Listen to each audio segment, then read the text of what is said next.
প্রিয় দেশের স্বার্থে অতীতে আমরা একসাথে কাজ করেছি, আগামীতেও দেশের স্বার্থে ইনশাল্লাহ আমরা একসাথে কাজ করব। তারেক রহমান সাহেব সহ বিএনপির নেতৃবৃন্দ একই আকাঙ্ক্ষা ব্যক্ত করেছেন, আমরাও একই আকাঙ্ক্ষা ব্যক্ত করেছি। এমনকি আমরা এটাও বলেছি যে 5টা বছরের জন্য জাতির স্থিতিশীলতার স্বার্থে একটা সুন্দর পরিবেশ ফিরিয়ে আনার স্বার্থে আমরা সবাই মিলেমিশে ভালো কোনো চিন্তা করতে পারি কিনা সেটাও আমাদের চিন্তা করা দরকার। এবং আমরা এটাও বলেছি নির্বাচনের পরপরই, সরকার গঠনের আগেই আমরা ইনশাল্লাহ বসবো, খোলা মনে কথা বলবো, জাতির জন্য আমরা চিন্তা করব, জাতির জন্য আমরা সিদ্ধান্ত নিব।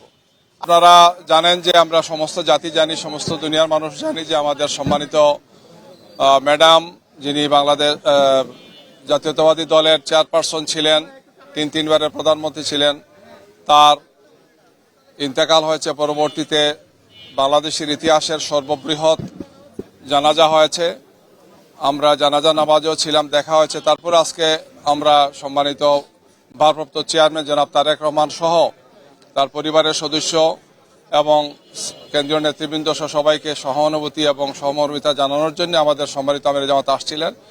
এই জন্য সৌজন্য সাক্ষাৎ হয়েছে, খুব সংক্ষিপ্ত। তো এ পর্যায়ে আমি সম্মানিত আমিরে জামাতকে আপনাদের উদ্দেশ্যে সংক্ষেপে তার অনুভূতি ব্যক্ত করার জন্য বলছি, অনুরোধ করছি। আসসালামু আলাইকুম ওয়া রাহমাতুল্লাহ। মহান আল্লাহ রাব্বুল আলামিনের শুকরিয়া যে আমরা একটি নৈতিক দায়িত্ব পালন করার জন্য এখানে এসেছিলাম। আমরা সবাই জানি বিএনপি চেয়ারপারসন সাবেক প্রধানমন্ত্রী বেগম খালেদা জিয়া, তিনি জাতিকে তিনবার নির্বাচিত প্রধানমন্ত্রী হিসাবে নেতৃত্ব দিয়েছেন। এর বাইরেও তার একটি সংগ্রামী আপসহীন জীবন ছিল।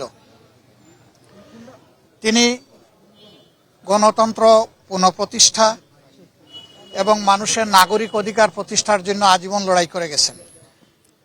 সেই লড়াই করতে করতে তার শেষ জীবনটা অত্যন্ত বেদনাদায়কভাবে জেলেও একাকিত্বে কেটেছে। এই সময় যারা দেশ শাসন করেছেন তারা তার সাথে অমানবিক আচরণ করেছেন। তিনি যখন গুরুতর অসুস্থ হয়ে পড়লেন তখন তাকে বিদেশে নেওয়ার জন্য দল পরিবারের পক্ষ থেকে বারবার অনুরোধ করা হয়েছে। সরকার তো আমলে নেইনি, বরঞ্চ এগুলা নিয়ে বারবার উপহাস করেছে। আল্লাহ তাআলার বিচার, ইতিহাসের অমুক বিধান, শেষ পর্যন্ত তিনি চিকিৎসা নিয়েছেন, বিদেশেও গিয়েছেন, কিন্তু ততক্ষণে তার বিশাল ক্ষতি হয়ে গিয়েছে। সেই যে তিনি ব্রিটেন থেকে ফিরে আসলেন, আর কিন্তু বিদেশ চিকিৎসা নিতে যাওয়ার মতো উপযুক্ত স্বাস্থ্য আর তার থাকলো না। স্বাস্থ্যটা এতটাই ভেঙে পড়লো যে শেষ চিকিৎসা তাকে দেশেই। এক্ষেত্রে আমরা তার আত্মার মাগফিরাত কামনা করি, মহান রাব্বুল আলামিনের দরবারে দোয়া করি আল্লাহ তার বান্দির উপরে রহম করুন এবং জান্নাতের সর্বোচ্চ দরজা তাকে দান করুন।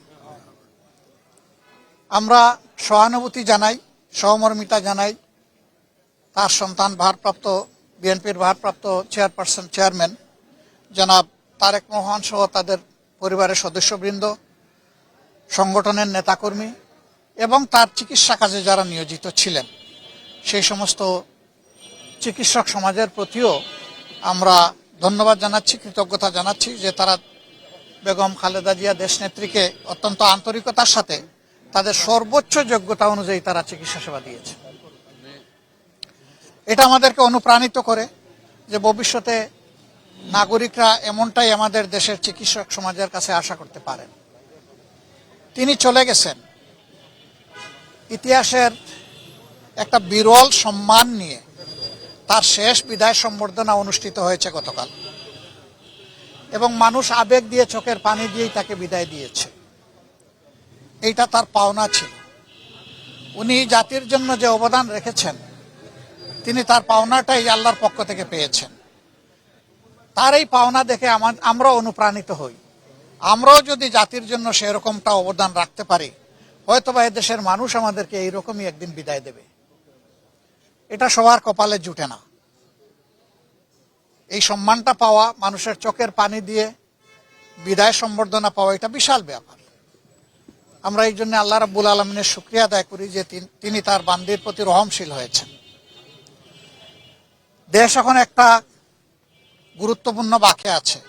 আগামী নির্বাচন অনুষ্ঠিত হবে একই দিনে, জাতীয় সংসদ নির্বাচন এবং গণভোট। সংস্কারের জন্য গণভোট আর সরকার গঠনের জন্য সাধারণ নির্বাচন। 12 তারিখের এই নির্বাচন নির্বিঘ্ন হোক, সুন্দর হোক এবং গ্রহণযোগ্য হোক, আমরা এটা দোয়া করি। আজকে এই বিষয় নিয়ে আমরা আলাপ আলোচনা করেছি এবং আমরা এটাও বলেছি, প্রিয় দেশের স্বার্থে অতীতে আমরা একসাথে কাজ করেছি, আগামীতেও দেশের স্বার্থে ইনশাল্লাহ আমরা একসাথে কাজ করব। তারেক রহমান সাহেব সহ বিএনপির নেতৃবৃন্দ একই আকাঙ্ক্ষা ব্যক্ত করেছেন, আমরাও একই আকাঙ্ক্ষা ব্যক্ত করেছি। এমনকি আমরা এটাও বলেছি যে 5টা বছরের জন্য জাতির স্থিতিশীলতার স্বার্থে একটা সুন্দর পরিবেশ ফিরিয়ে আনার স্বার্থে আমরা সবাই মিলেমিশে ভালো কোনো চিন্তা করতে পারি কিনা সেটাও আমাদের চিন্তা করা দরকার। এবং আমরা এটাও বলেছি, নির্বাচনের পরপরই, সরকার গঠনের আগেই আমরা ইনশাল্লাহ বসবো, খোলা মনে কথা বলবো, জাতির জন্য আমরা চিন্তা করব, জাতির জন্য আমরা সিদ্ধান্ত নিব। আপনারা দোয়া করবেন আমরা সবাই যেন ম্যাডাম যে ঐক্যের জায়গাটা পাটাতন যেটা তৈরি করে দিয়ে গেছেন তার উপর দাঁড়িয়ে আমরা যেন আমাদের দায়িত্ব পালন করতে পারি।